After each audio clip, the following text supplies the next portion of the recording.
Given an offer was on the table from Manchester City, why did Declan Rice choose Arsenal? Gabriel's injury on international duty, not thought to be serious. Pepe finally completes his move to Trabzonspor. We'll do the Gareth Southgate debate, and we'll discuss Hansi Flick's sacking at the helm of the German national team. What does that mean for our man, Kai Havertz? All of that and more on this edition of the Chronicles of a Gooner podcast.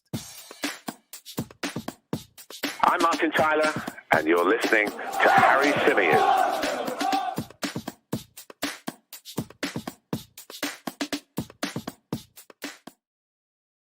Hey everybody, how's it going? Welcome back along to another live edition of the Chronicles of a Gooner podcast. We are back after a couple of days off. It was the weekend, of course, and given it was an international break, I figured that we take a couple of days off, recharge those batteries.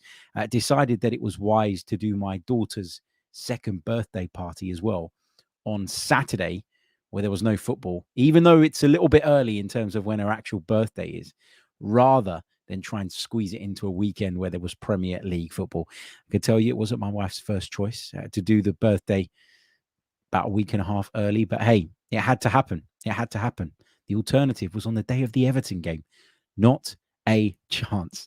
I'm back and looking forward to getting back with you guys in terms of regular content. As I say, a couple of days off, much needed. Although I always feel this whenever I slow down or try to slow down, try to take it easy, try to kind of recharge those batteries, I end up feeling more tired. I don't know why that is, but it just seems to happen to me. Back into the swing of things today, was down at the 90 Min studio earlier on, recording the first episode of our Welcome to World Class series for this year. It's a fantastic bit of content. There's lots of questions, lots of debate, lots of discussion, lots of back and forth between myself, Scott Saunders, Grizz Khan, and of course, the brilliant Jacob Coleshaw. We're going to be in the studio every day by Friday this week producing this content. So head over to the 90 Min YouTube channel and check it out. Expertly hosted as well, I have to say, by the brilliant Mr. Saunders.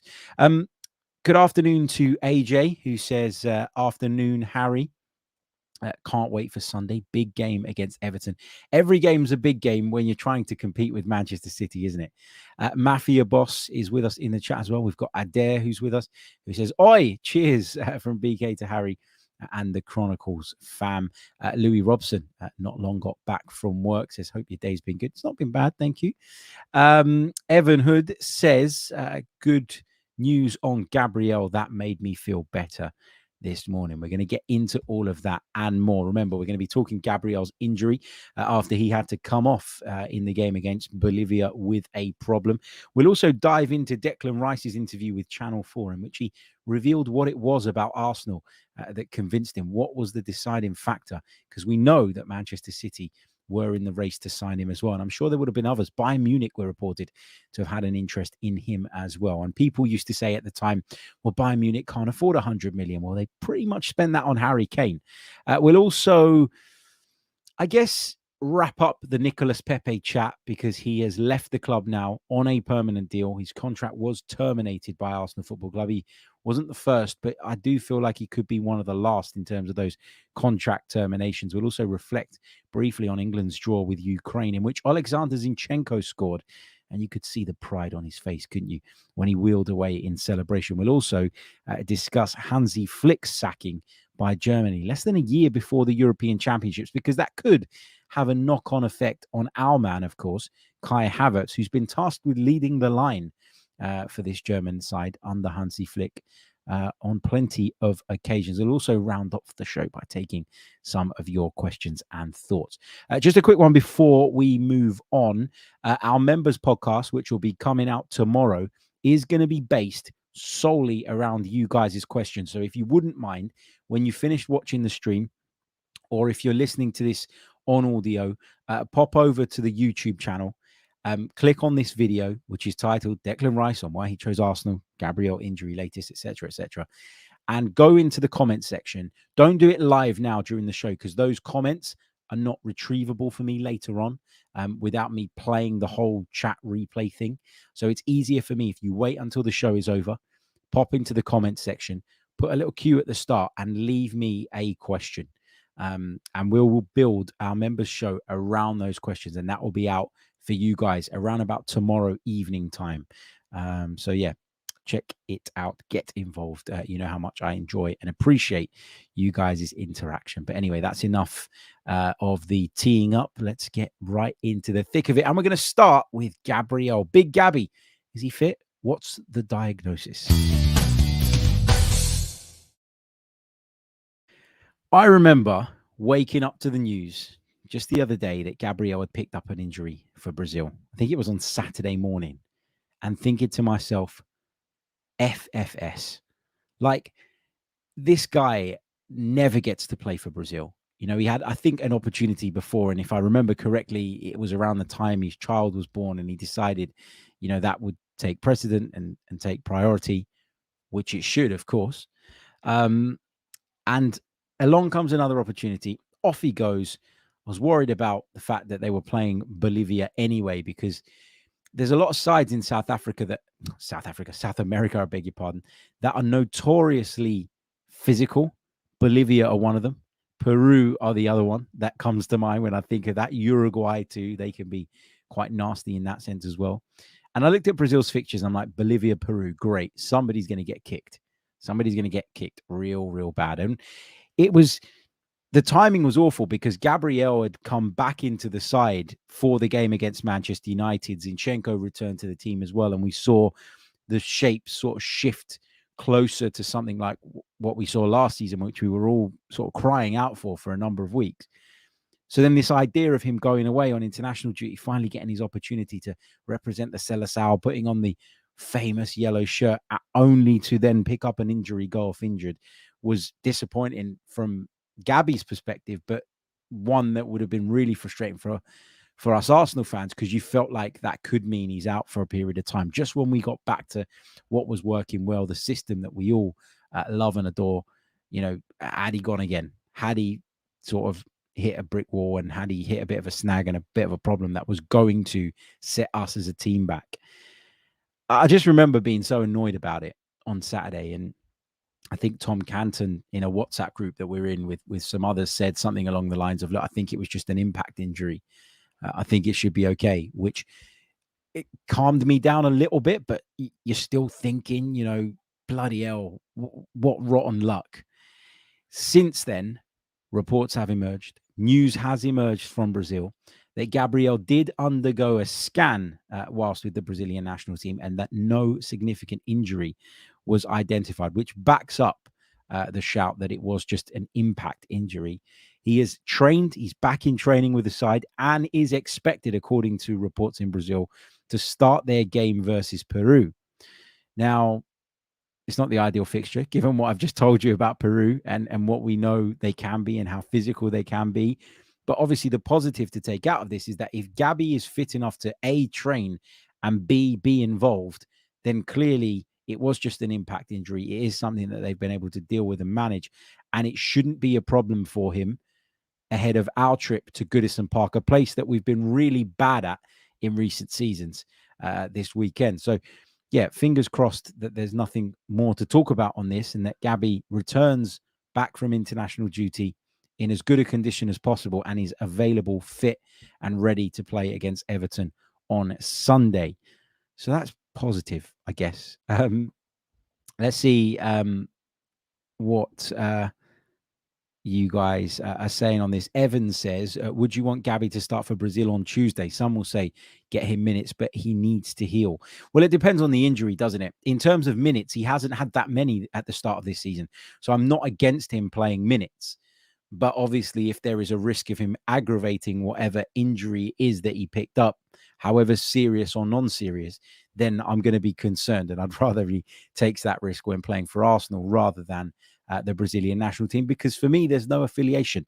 But I always say this about Brazilian players, and I always used to say this about Gabriel Jesus as well. We can sit here and we can say, look, it's club over country every single day of the week, but there is something special about representing the Brazilian national team. It is something that all of these young men growing up would have aspired to do. And the connection that they have with the national team, the pride that they feel when they wear that shirt, is something really, really special. And it's a hard line to toe as a manager, because You don't want your players taking risks. You want your players fit and available for you. You want them in the best possible shape and condition for you. But you also don't want to deny them, from a morale perspective, the opportunity to do something that they've dreamed of, in a lot of cases, all of their lives. So it is really, really difficult from a manager's perspective. There's a really cool question from Django in the chat, which we'll come on to a little bit later on. For those of you that don't know, at the moment, right now, in fact, the Gooners pod is still going strong on their 21st, 22nd hour of their 27-hour podathon to raise money for Gooners versus Cancer. Make sure you go over there and check that out. Mike Feinberg is doing an unreal job with all of his podcast crew. They're all jumping in and out, and they've had some incredible guests on over the last sort of 20, 21 hours or so. Mike very, very kindly, knowing what a big hero he is of mine, and knowing obviously the line of work that I'm currently in, put me in the same hour as Peter Drury, the GOAT. And it was unbelievable to speak to him. It got to pick his brains, got to ask him a few questions about commentary. He's just an all-round brilliant guy.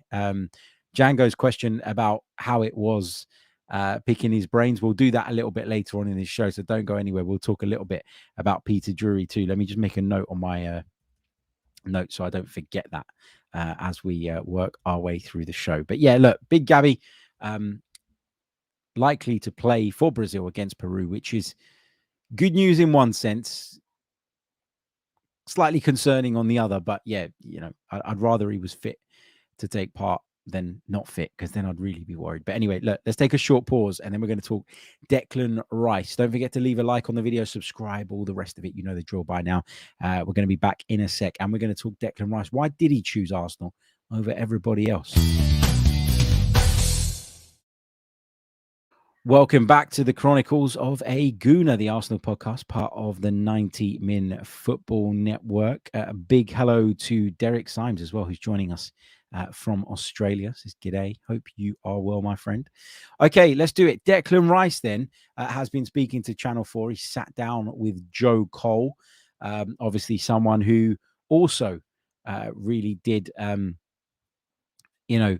make his name at West Ham United, and then eventually moved on to West Ham fans won't like me saying this, but bigger and better things, in the sense of moving to a side that could compete for the big trophies. Joe Cole did that. He'll know exactly what it's like for somebody like Declan Rice moving away from West Ham to a London rival as well. And it would have been even harder for Joe Cole, because the rivalry between West Ham and Chelsea is far bigger, I would say, than the rivalry between Arsenal and West Ham United. But even still, there are fans online, and I know, look, online fans, in terms of, and when I say online fans, I don't mean people that support the club from afar.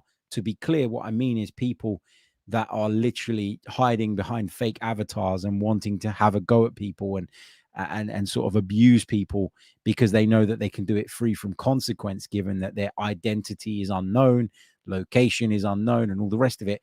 Lots and lots of people who claim to be West Ham United fans and hide behind these types of accounts have been getting onto Declan Rice's back because of the things he's been saying since he joined Arsenal, because he's talked about sort of really wanting to be here, because he's talked about the differences in terms of how he's been asked to play at Arsenal, what he's learning, how the level's gone up, etc., which I think is massively unfair for a player that was a brilliant servant to them, led them to a first trophy in God knows how long, a European trophy as well. Never publicly made any fuss about the fact that he wanted to move on, just sat back in the shadows and let it play out between the two football clubs. He was respectful, I thought, throughout the process, which can't be said of every pro in years gone by that's wanted a move away and a move to what they deem as a bigger and better club. So fair play to Declan Rice. I don't think there's any reason for anybody out there, West Ham fan or not, to be disappointed in Rice. I don't think there's any reason for him to be disrespected. And every time I listen to him speak, yeah, I'm buzzing by the fact that he's so invested in Arsenal, and that he really does believe this was the move for him, and that he's excited about what's to come in the future.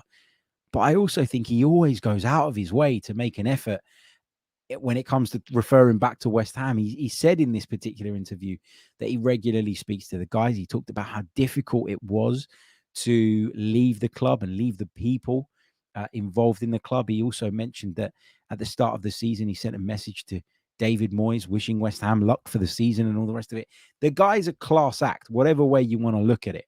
But the big headline I take away from this interview was with regards to the reason that he chose Arsenal. Now, I've already referenced to it a couple of times at the beginning of this podcast, but he was asked about what it was that convinced him Arsenal was the place. Why Arsenal? Because we know, okay, in the end, they pulled out. They didn't go any further in their offer because I think they got the impression, that Arsenal was where he wanted to go. I think that was clear, I think, throughout the process. If they really, really wanted to go bigger, Manchester City, everybody knows they could have financially anyway. That wouldn't have been a problem for Pep Guardiola's side. But I think as they tried to progress negotiations with West Ham, they wanted to get in there because time was running out. They wanted to make sure that they were in the race. They wanted to make sure that they were in the conversation. But at the same time, they would have been feeling things out from the players' side. They would have been trying to figure out whether it was worth going to the trouble and worth pushing that bit further. Because for a club like Manchester City to go in for someone like Declan Rice, to get to the point where your bid is accepted and then have him turn around and say, listen, guys, I want to go to Arsenal, would be quite embarrassing. And I think that was partly why Manchester City just sort of slowly stepped away in terms of they just didn't follow it up with another offer. They didn't follow up that interest. They didn't really rubber stamp it. They were quite happy to, once they realized that the player only wanted the Arsenal move, they were quite happy to kind of just back off without really saying anything, and just allow Arsenal to accelerate forward in the deal and get that done. As far as City were concerned, and I've heard this from people sort of working in and around the transfer as well, Manchester City didn't concede because they don't rate Declan Rice or disappear when it came to the negotiations because they don't have a huge admiration for Declan Rice. It was because they didn't feel that they had his buy-in, which is important, and is ultimately why Arsenal were able to buy themselves that extra time to find that resolution with West Ham United as a football club and get that deal done. So why Arsenal? Declan Rice was asked, and he didn't even hesitate. He just said the manager. Mikel Arteta, from the first day I met him, he said, I loved the way he talked, and I trusted him to be the one to take my career on, to be the one that looks after the next stage of my development. He was also asked about the difference between West Ham and Arsenal, and he said, I'm having to play a more advanced role rather than defending in a low block and playing on the counter-attack more often than not. So Declan Rice acknowledging the fact that since joining Arsenal, where the expectation is different, where the game model is different, he has had to change his game. And I think that explains why, although I'd say overall he's been very good for Arsenal so far, I don't think we've seen him at his brilliant best yet. I think we've seen glimpses of it. But I've always said that it's going to take Declan Rice a little bit of time to figure out what he needs to change. And listen, old habits die hard. If you're used to doing something, i.e. playing a specific pass or dropping into a particular area of the pitch, and that becomes second nature to you, it's very difficult to shake those habits off. And I'm not going to say correct them, because there's different ways of playing. There's no right or wrong, but it becomes difficult to shake those and recondition and retrain yourself. That takes time. That takes discipline. I'm certain that he's got the discipline to do that. And I'm sure Arteta's going to give him the time to do it as well. Another really, really interesting takeaway from that interview was with regards to a question put to him about who the standout players are in his area of the park, in his position. Who does he look at and think they are the benchmark? And he mentioned Tchouaméni.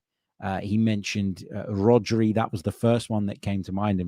And we've been on the receiving end of Rodri. We know what a good player he is, and how much he can impact games, how key he is, of course, to Manchester City's game model. But Declan Rice chose to volunteer another name, a name already associated with Arsenal, player who currently plies his trade and trains with Declan Rice on a daily basis at London Colney. And he highlighted Jorginho. Now, this is the thing with Jorginho, right? often I find myself getting into debates with people about Jorginho. Is he good enough?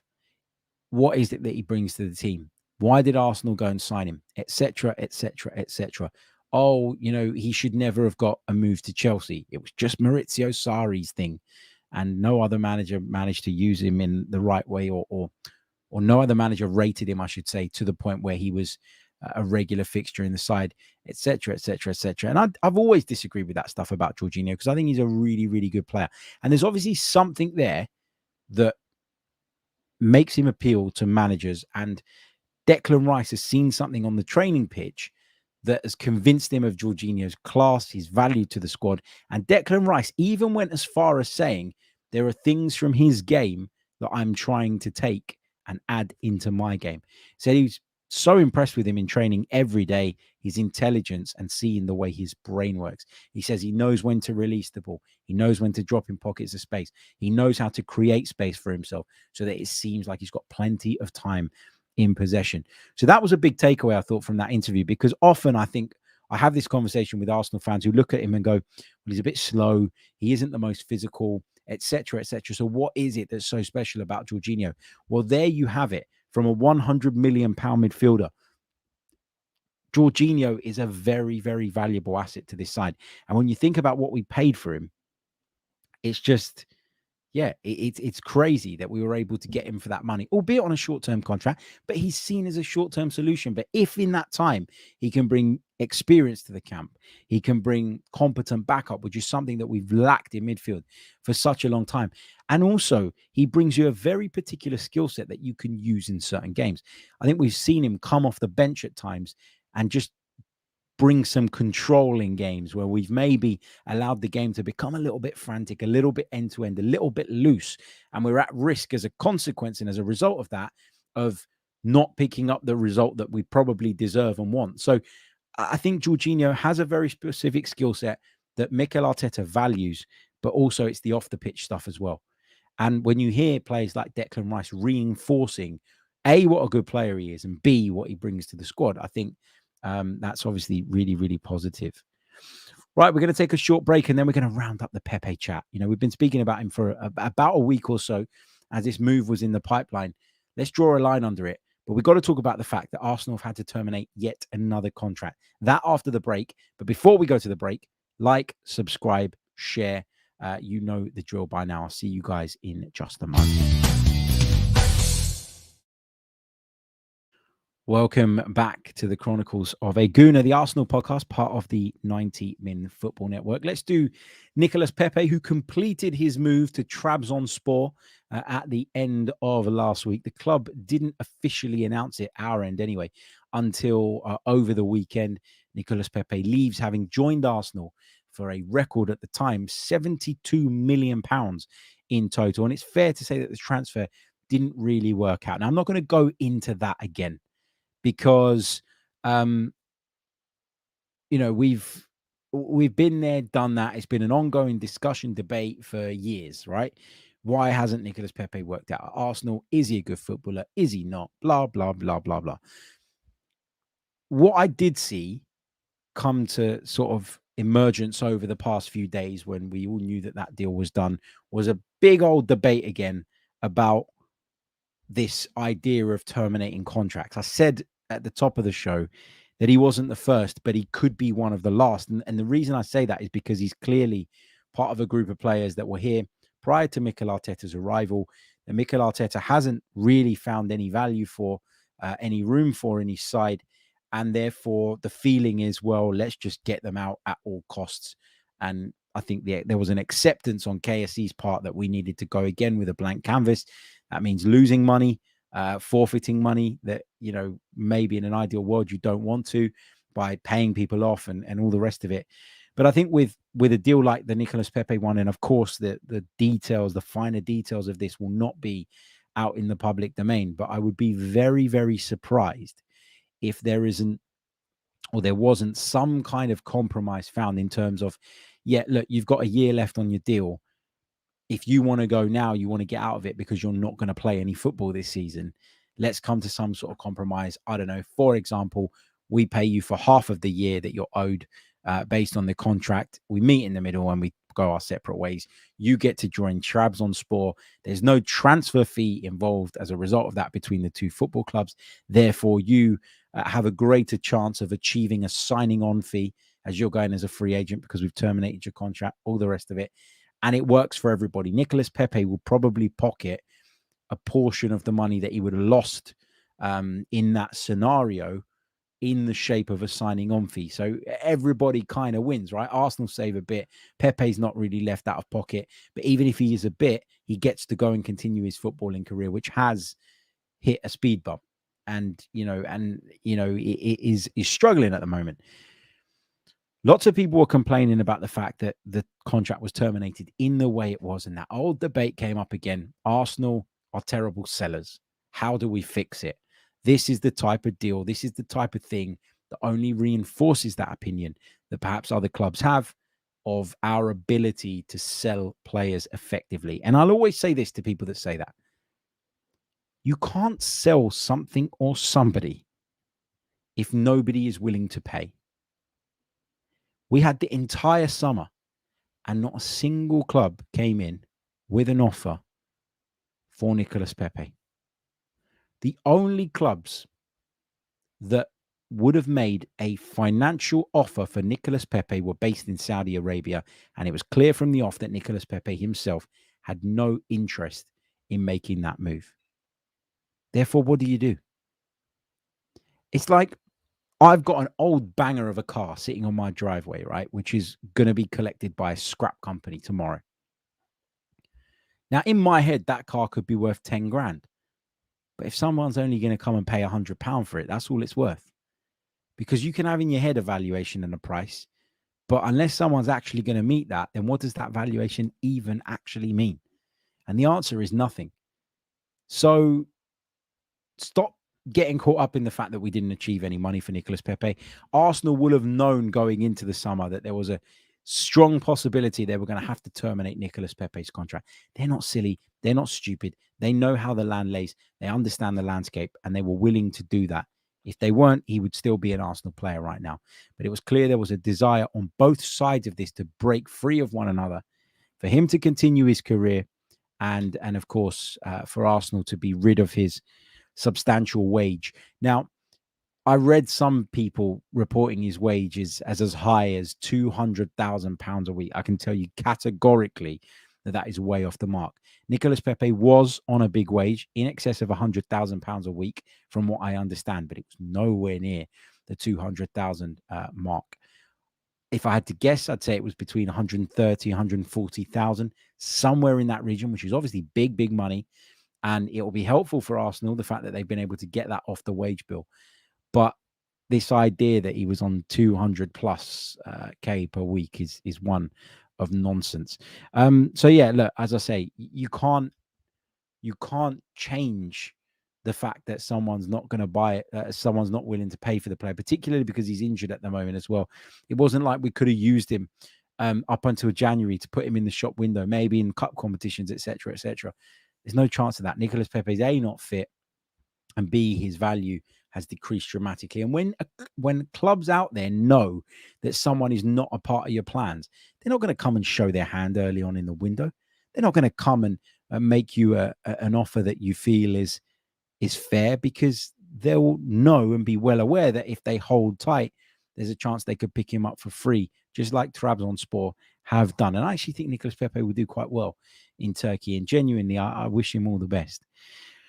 Right, we're going to talk England's draw with Ukraine and the Gareth Southgate debate, which continues to rage on in the aftermath of England dropping a couple of points in that one. We're also going to discuss Hansi Flick sacking as the German boss. What does that mean for our man, Kai Havertz? Will he continue to lead the line for the German national team, or does change in the dugout mean change up front as well? We'll get into all of that in just a moment.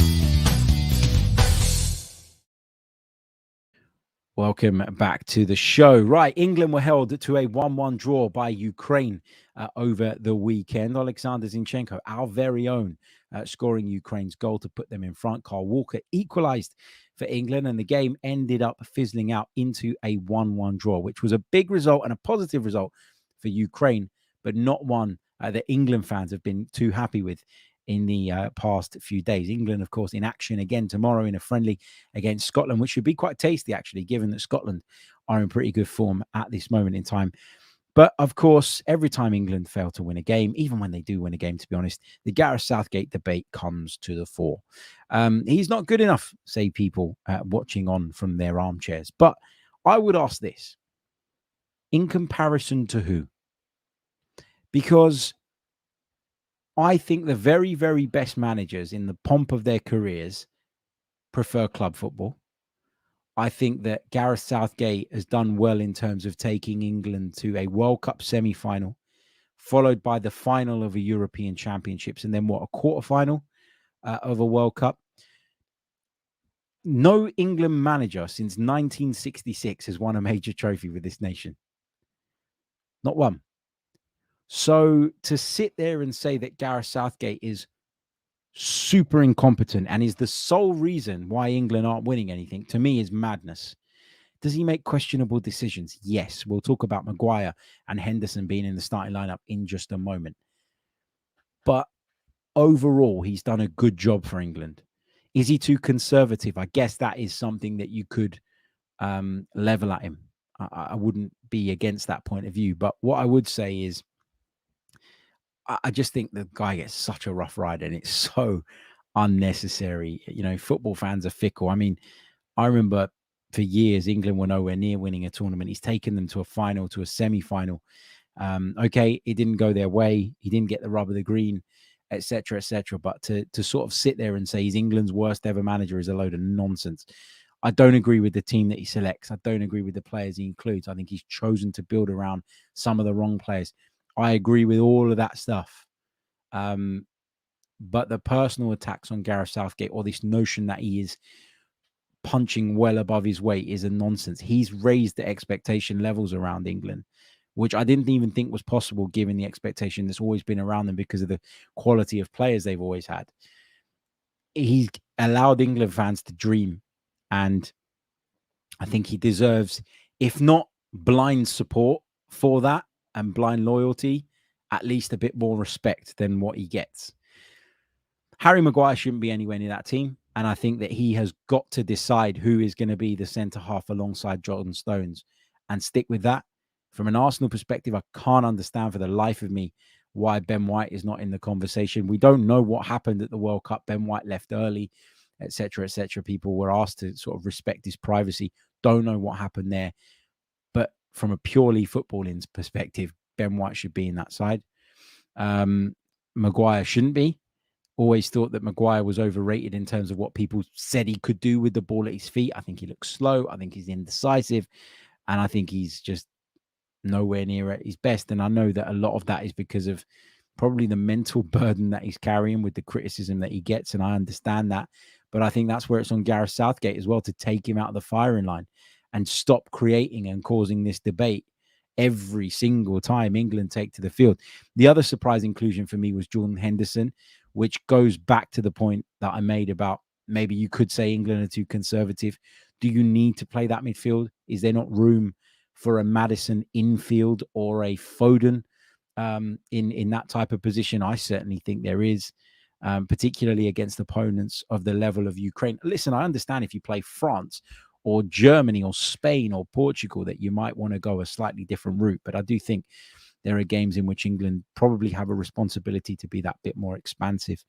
And obviously, the whole Saudi stuff with Henderson has also added further scrutiny on his inclusion in the side. You know, he gave an interview last week, and I'm not sure if we discussed it on here, but, you know, listen, I disagree with some of the stuff he said, and I thought actually he was probably better off not doing the interview if he wanted the whole sort of noise around him to die down. I don't think that Jordan Henderson is a homophobe because he went to Saudi Arabia. But I can see why people feel that it goes against the values that he supported so vocally in the past. So, you know, I understand the reaction to it without thinking at the same time that Jordan Henderson is the worst person on earth for taking that deal. That's kind of where I'm at on it on a personal level. But as I say, the interview, I don't think done him any favors. And whilst, you know, the reaction to some of his comments was expected. What I will say is, if you opened up that interview on the Athletics website to read it and thought that you were going to see anything different in terms of Jordan Henderson, for example, denying the fact that it was just about money, what were you waiting for? How naive are you? He was only ever going to defend his decision and his stance, and he was only ever going to talk about what he believes are the positives of him moving to Saudi Arabia. He wasn't going to sit there and go, guys, I'm so sorry. I shouldn't have done this. I did it for the money. Please forgive me. That was never going to happen. So if you expected that, then, I think it's time you readjust your expectations. But yeah, the England debate, it comes up every time England play, and it will continue to do so because Gareth Southgate at the moment is a very divisive figure. And I always feel sorry for people when they're a divisive figure, but they're not a divisive person. Does that make sense? Somebody like Gareth Southgate seems like such a good guy, and he's done so much good for the England image and the diversity within the camp and all the rest of that stuff. I think he's been a breath of fresh air in that sense, the way he's handled the media, all of that stuff, which in the past was a problem for England. But, it's his footballing decisions that I think need questioning. The problem is that those decisions, when they're not taken in the right way, then end up leading to personal abuse and questioning of his, own character, which I think is the unfair part, if that makes sense. But anyway, let's move on. Let's talk Hansi Flick, who's been sacked by Germany less than a year before the Euros. Of course, they were embarrassed with a heavy home defeat by Japan in a friendly just the other night. And that was the final straw for the German FA, who pulled the trigger on Hansi Flick yesterday. Kai Havertz has been a big favourite of Hansi Flick's, and I just wonder what this means for his future, sort of leading the line for this German side, because Kai Havertz at the moment is divided opinion, not for any other reason other than his outputs and his performances. And sometimes you find managers that are loyal to players and will stick with them even when they're having a bit of a difficult time. Sometimes you'll find managers at international level that will judge players solely based on what they deliver on the international stage and are able to, at times, ignore what they're doing at club level. Kai Havertz is one of those players that needs to improve, needs to improve his productivity if he's going to continue, not just in the Arsenal team, but in the German side as well. And I'm just curious to see whether a new manager coming in, it could be Julian Nagelsmann, based on what we're reading at the moment. Will he value Kai Havertz's contribution in the same way that Hansi Flick does? Not sure. And that's why I think this is really, really interesting. Havertz's confidence for me right now is on the floor.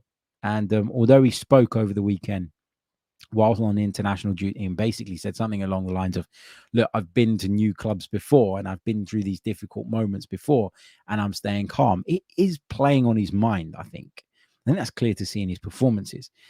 And being dealt the blow of maybe being displaced in your national team could be a problem for Kai Havertz. So I hope that that's not the case. I can't remember who I read was in temporary charge of the game that they've got coming up before, of course, club football returns. Let me, I got a name in my head, but was it the right name? I don't want to say it in case it wasn't. Rudi Völler, that's it. Yeah, Rudi Völler, manager, of course, between 2000 and 2004. He's the one taking charge in the interim, but Nagelsmann could be on the agenda for the German FA.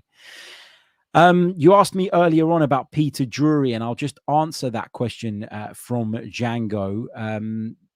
But if you've got any more questions, start throwing them in the live chat for the last sort of 10 minutes or so of the show, and I'll work my way through as many of those as I possibly can. Remember, go over as well to the Gooners versus Cancer live podathon. If you search the Gooners pod on Twitter, you'll find the links there. If you go on the Gooners podcast YouTube channel, you can find the stream there. And also there's a website that it's currently streaming on as well. People making all sorts of donations. It's brilliant. They've done such a wonderful job. Amazing guests as well. But yeah, have a look. Do have a look. Okay. Let's go back to your questions then here. Let's take this one from Django, who asked me about speaking to Peter Drury. earlier on. He says, does Peter Drury support Arsenal? Peter Drury was very tight-lipped on who he supports, as is understandable. And one of the really, really interesting conversations, I beg your pardon, that we have, which was brought up by Tom Canton, I thought it was a really good conversation. When he said he wanted to ask me a question while Peter Drury was on the panel, I was like, mate, are you feeling all right? Have you been drinking this morning or something? Why would you ask me anything about commentary when you've got Peter Drury there? But basically, the question that Tom asked was, because of the fact that I am associated with Arsenal in terms of I'm clearly an Arsenal fan, a lot of my work centers around Arsenal, do I think that that would be a problem moving forward in the world of commentary? And Peter Drury spoke brilliantly about that. And he said, look, you know, we've all grown up supporting teams. I know who all the big commentators support. They don't always want to share it, etc., etc. But it, you know, if you think that people grew up young lads watching football and didn't have a team, then that's kind of way off the mark. So I feel a bit better about that now. But also, Mike, very, very kindly, having been sent it by Sophie from the Highbury squad, played out my commentary from the United game in front of Peter Drury, which was amazing. And he sort of provided some feedback and talked about the differences between radio and television and all the rest of it, which I thought was brilliant insight. And it was great to hear from him. So thank you, Mike, for organizing it. Thank you, Peter, for the kind words and obviously for listening. And thank you, Tom, as well, for bringing up a really good discussion point during that show. Remember, the Gooners Pod is live now. Make sure you jump over there. And a big thanks to Mike for all his efforts around that. Okay, let's take some more of your questions from the live chat. Junior Gunner says, Harry, I made a comment in the summer saying we should have signed Szoboszlai as the left central midfielder instead of Kai, and you disagreed. I just wanted to know if you still felt the same. I might have disagreed. I don't remember that particular conversation.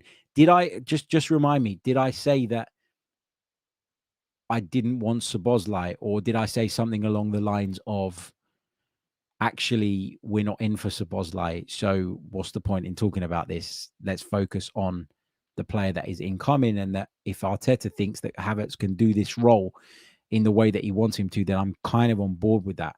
I've never not rated Dominic Szoboszlai. I've always been a fan of his. Did I have questions in my mind of how good he would be in the Premier League and if he would be able to make that transition nice and quickly? I probably did have. And I think what he's shown in the early weeks of the season have convinced me that maybe that was wrong. But yeah, I think Szoboszlai is a good player, but this is the thing that Arsenal fans do, and not just yourself. Like, this is not aimed at you in any way, shape or form, just as a general point. You know, we sit there and we obsess over players that we don't have and that we were never interested in, that we were never even in for. When actually what we should be doing is focusing on how, as a football club, we can get the best out of what we have. Talent identification in recent years generally has been very, very good, very, very positive. And as a result of that, I think that Arteta and the likes deserve time when it comes to some of their signings, time for us to see how they pan out before we fully judge them. What else have we got? Badsy Bourbon says, Bar City, Liverpool, and maybe Brighton, it seems like everyone is going to play the same against us. Is this a good or bad thing? Well, the more you face something, the more you become accustomed to it, and therefore the more you get to know it, and the more you get to know something, the easier it should be in theory to find solutions to that particular problem, I would say. Does that make sense? So I guess for me, if we're going to face a low block week in, week out, or at least most weeks of the season, it's annoying and it's frustrating, but it means that there's no choice but to try and figure out alternative ways of unlocking these types of defensive setups, because it's going to be something that we face regularly. And if we're going to pick up the points that we need to compete and challenge, then we're going to have to figure it out. So it kind of gives you clarity with regards to what you need to prepare for and what you need to improve on, which I guess can be seen as a good thing. Listen, we make silly mistakes defensively, and we have done for a little while now. And those have got to be cut out, because we are dominating games. We are controlling football matches. we're creating maybe not as many clear-cut chances as we were at times last season, but certainly enough to win games. And therefore, we have to be clinical up top. I know this sounds like I'm stating the obvious, but we have to be clinical in front of goal. And we also have to cut out the errors, because some of the goals we've given up at the start of this season have been really, really poor. And unfortunately, yeah, you can talk about the attackers and the glitz and glamour of playing in the front three and all the rest of it. And, you know, Saka's smashing goals and Martinelli's dynamism up front and Gabriel Jesus's silky skills and all the rest of it. But if you can't defend and do the basics, then you're going to fall short. And that's, for me, what we need to tighten up on. I'm not too concerned about the low block thing at the moment, because I think even when facing it, we're still creating enough chances to win these games. Focus on the finishing. Focus on not switching off defensively, because those are the things you can control. MM says, do you feel because England has the fourth best team in the world, there is pressure to succeed with this generation of this squad? You're talking about the national team. Yeah, I think there is, of course, pressure to succeed because of the talent that any England boss has available to him. But although there are areas in which England are really well stocked, so like you think about some of the standout players like Rice, class; Bellingham, class; Kane, as much as it kills me to say it, class; Saka, phenomenal. There are still positions in that team I think England are weak. And I think as a consequence of that, you see a manager here who actually probably recognizes that and doesn't want to expose that. So maybe doesn't want to play such a high line because he doesn't trust Harry Maguire. But then I guess why pick him? You know, maybe he doesn't want to play with inverted fullbacks so much because he doesn't trust the fullbacks to invert. You know, you think about that midfield, Rice, Bellingham, for me, is brilliant. And I think with those two, you should be able, at least in games against the likes of Ukraine, to play a Foden with them as the third man, or a Maddison. You know, that player can have defensive responsibility off the ball, but should be given that little bit more license going forward. You can play with two out-and-out wingers. You can play with Harry Kane up front. But I think Gareth Southgate worries about his backline. He hasn't got a world-class goalkeeper in terms of who he's going with anyway in Jordan Pickford. You know, Ramsdale is better than Pickford, in my opinion, although Ramsdale has a ricket in him once, you know, every now and again as well. So I think Gareth Southgate picks his team based on what, or decides his setup, determines the way he's going to approach games based on what he believes are the weaknesses of the team.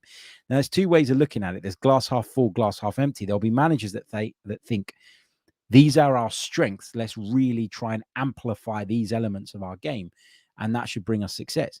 And there'll be managers that look at it and worry and maybe panic about what their shortcomings are, what they believe their team's shortcomings to be, and so choose to go down the other road, which is how do we mitigate the risk here? And Gareth Southgate is that type of manager, and he's not going to change because that's the way his brain works. And that's not a bad thing. There have been many successful managers over the years who have taken that more pragmatic approach. But I think when you look at the riches that England have in attack, your Sakas, your Fodens, your Rashfords, your Kanes, all the rest of it, naturally people are going to say, well, fix it so that we see the best of those players in those roles. And if we become a little bit more fragile defensively, then so be it. But our attacking prowess should outweigh that. This thing about him wasting a generation, wasting a golden generation, I think is far too reactionary, right? Let's put this bluntly, okay? And people aren't going to like this, but let's be honest about it. Temi says, I think Southgate isn't brave and is wasting a golden generation of top English players. Needs to go or England won't win anything. There are better managers out there than Gareth Southgate. Let's start with that, because that for me is fact, okay? But let me tell you this. England are not a nation that win things. Historically, they've won one tournament ever. One. So to have the mindset of a winning nation is, yeah, you could say good, because you want to have that ambition and you want to keep improving and all the rest of it. And, you know, I get that part. But by that same token, I think it's getting ahead of yourself a little bit as well. Getting to a semi-final of a World Cup, getting to a final of the European Championship, Yeah, you haven't got over the line and nobody remembers the runners-up. But by England's standards historically, that's really good.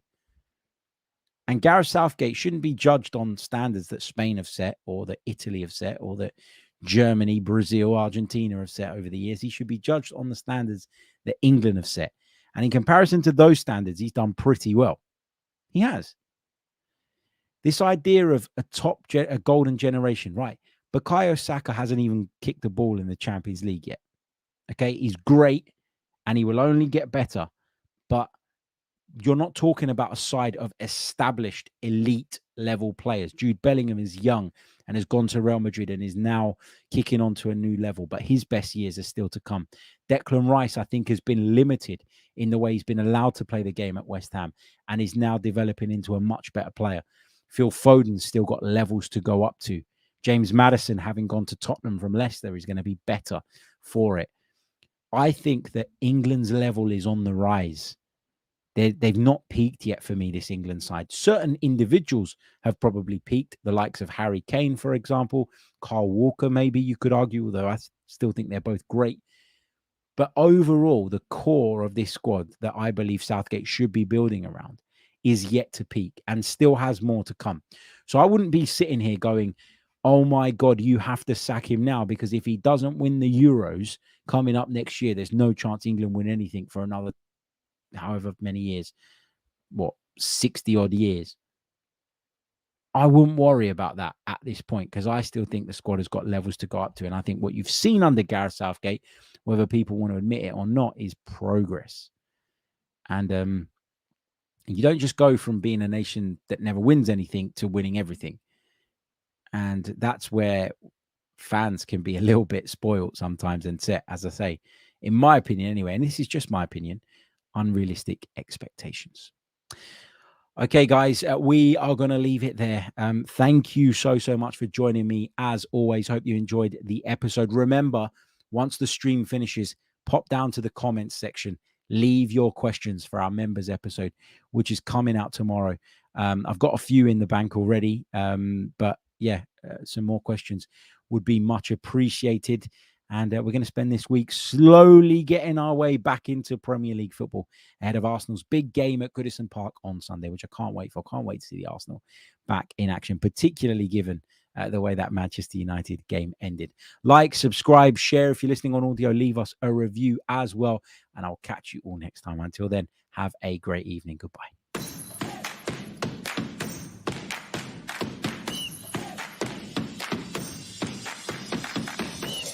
You're listening to the Chronicles of a Gooner, the Arsenal podcast. I'm Martin Tyler, and you're listening to